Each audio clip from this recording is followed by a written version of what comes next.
20 June নয়, বর্তমান সূচি অনুযায়ী ব্রাজিল বনাম হেতি ম্যাচটি 19 জুন 2026-এ নির্ধারিত আছে। ফর্ম বিবেচনা করলে ব্রাজিল 13 জুন মরক্কোর সঙ্গে 1-1 ড্র করেছে। হাইতি 13 জুন স্কটল্যান্ডের কাছে 0-1 গোলে হেরেছে। বিশ্বকাপ ও সামগ্রিক শক্তির বিচারে ব্রাজিল অনেক এগিয়ে।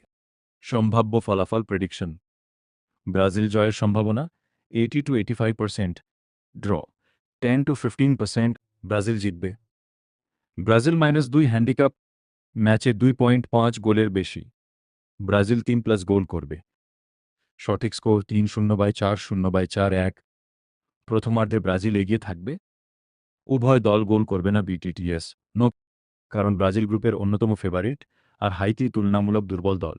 ব্রাজিল তাদের প্রথম ম্যাচে মরক্কোর সঙ্গে 1-1 ড্র করেছে, তাই এই ম্যাচে জয়ের জন্য আরও আক্রমণাত্মক খেলতে পারে। রয়টার্স +1 সম্ভাব্য স্কোর: ব্রাজিল 4-0 হাইতিকে গোল দিয়ে জিতবে ব্রাজিল। সাবস্ক্রাইব করে পাশে থাকুন। ভিডিওটি ভালো লাগলে লাইক, কমেন্ট, শেয়ার করবেন। ভালো থাকবেন, আবার দেখা হবে পরবর্তী ভিডিও।